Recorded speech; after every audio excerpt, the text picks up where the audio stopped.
Ada hadis Nabi Muhammad SAW, innama bu'istu liutammima makarimal akhlak. Rasulullah menyampaikan pada kita semuanya bahwa diutusnya beliau di muka bumi ini tidak ada lain untuk menyempurnakan akhlak yang bagus. Rekan-rekan sekalian, biasanya kita ini menganggap bahwa adab ini menjadi sesuatu yang nomor dua ketika kita menganggap bahwa penting mah rajin sholat, penting mah rajin puasa, dan yang lain-lainnya. Padahal sebetulnya manifestasi dari keimanan, manifestasi dari keislaman kita itu terwujud juga dalam ihsan. Ihsan ini adalah adab kita, termasuk kesalehan sosial kita. Bagaimana kalau kita melihat juga disambungkan dengan budaya Sunda hari ini contohnya, bahwa ketika kita bertetangga gimana, sudah diatur kepada orang yang lebih tua seperti apa, kepada sesama seperti apa, kepada sahandapeun atau orang yang di bawah kita usianya seperti apa. Artinya apa? Hidup ini akan jauh lebih indah, manusia ini akan jauh lebih indah ketika dia memiliki perhiasan yang bisa lihat keindahannya. Apa keindahan perhiasannya itu? Bukan emas yang bertonton yang dipakai berat di bawahnya Pak Gul, tapi adalah adab, adalah tingkah laku. Kadang kita tanpa disadari kita akan memberikan hormat secara refleks ketika melihat orang yang sopan terhadap kita, gitu loh. Tetapi sebaliknya, kita akan memberikan refleks yang tidak sopan ketika kepada orang yang tidak sopan kelihatan sama kita. Kan ini sering terjadi. Artinya apa? Bahwa refleks yang terjadi dalam diri kita juga, adab kita juga kadang-kadang tergantung dari respon apa yang terjadi ketika efek dari eksternal, dari luar. Makanya kenapa Rasulullah mengatakan bahwa salah satu tugasnya itu adalah bagaimana menyempurnakan akhlak manusia hari ini. Karena apa? Karena akhlak juga bukan hanya perhiasan bagi manusia untuk keindahan, tetapi akhlak juga lah sebetulnya yang membuat lebih mudah daerah, negara ini menjadi teratur, Agus. Ketika orang hari ini tidak mengakui terhadap hak orang lain, contohnya sehingga mengambil seenaknya, bangsana maling atau lain kan, mengambil hak orang lain, berarti dia tidak memiliki adab, tidak memiliki adab.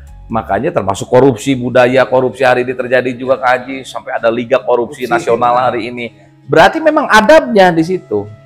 Makanya saya tetap berpendapat bahwa manifestasi dari ibadah mahdoh kita itu harus kelihatan dalam konteks kesalehan sosial. Dan kesalehan sosial yang namanya ihsan ini adalah adab kita. Karena nggak mungkin orang yang memiliki akhlak yang baik, adab yang baik itu korupsi gitu loh. Kan tidak mungkin orang yang memiliki akhlak yang baik, adab yang baik menyakiti orang lain. Kan gitu. Kan tidak mungkin orang yang memiliki akhlak yang baik, adab yang baik mengambil hak orang lain. Artinya apa? Adab ini adalah, akhlak ini adalah perhiasan sehingga kita ini menjadi manusia yang indah untuk dilihat oleh manusia yang lain. Belum kalau nanti dilihat oleh Allah Subhanahu wa Ta'ala, kan gitu. Nah, enak itu. Begini, kan kebanyakan di Indonesia gitu ya, ilmu itu kan dipakai. Nah, itu gimana? Nah, makanya kalau dalam pembelajaran, Pak Agus dulu itu sering jadi barometer itu adab. Itu kalau dalam bahasa dunia pendidikan itu ada kognitif, ilmu pengetahuan, gitu loh. Ada afektif ketika dia penggunaan, ada psikomotor ketika dia dalam tataran pelaksanaan yang berdampak kepada orang yang lain, kan gitu. Nah, harusnya orang yang berilmu itu harus tinggi adabnya. Maka disitulah disebut ilmunya itu bermanfaat, gitu loh. Berarti ketika dia hari ini memiliki ilmu yang tinggi, orang yang pintar tapi tidak beradab, sebetulnya dia tidak akan memberikan manfaat kepada orang lain, karena bagi diri sendiri juga tidak bermanfaat. Apa? Karena ornamen yang digunakan perhiasan dalam tubuhnya tidak indah untuk dilihat ketika dia tidak memiliki adab yang baik, gitu loh. Harusnya idealnya orang yang pintar itu akan berdampak terhadap apa? Tingkah lakunya menjadi lebih baik, karena ilmu ini kan mengajarkan sesuatu yang kebaikan. Makanya bingung kalau dia mendapatkan ilmu, dia orang pintar tetapi tidak memiliki adab, lah belajar najeng saha. kan gitu, atau ilmu apa yang dia pelajarinya, kan gitu. Ini Kang lagi rame Kang, ya konten kreator keluarga, tapi yang dia lebih menunjukkan anaknya sendiri, mesti menunjukkan kalau anak itu ya pintar berbicara dan lain sebagainya. Bahkan tapi si pintar berbicara itu kadang kalau melewati batas kan, entah itu dia kadang suka yang mengatakan omongan-omongan yang itu nggak dari anak kecil itu Nggak pantas. nggak pantas kan. Kayak misalnya dia mengomentari cara berpakaian orang jauh lebih tua dari dia, terus ada omongan lagi dia menghina salah satu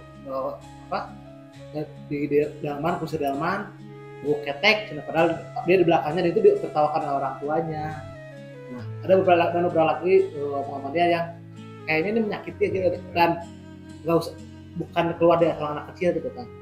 Nah, itu satu sisi. Tapi yang satu sisi lagi yang mengomentarinya kan, itu 11-12 menghujat semua dan menghujat, menolaknya si yang dia menghujat itu menghujat anak kecil kan. Ya jadi itu nama si anak kecil ini yang dianggap mereka tidak punya adab. Nah kan kalau yang dikomentari oleh orang yang jadi karena budak asal gitu-gitu tinggal lebih kecil yang mengomentari menghina anak dan lain sebagainya. Nah itu harus seperti mana?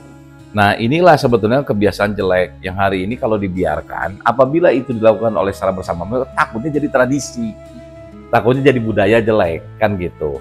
Betul, hari ini dengan orang berargumentasi bahwa ini hanya untuk kepentingan konten.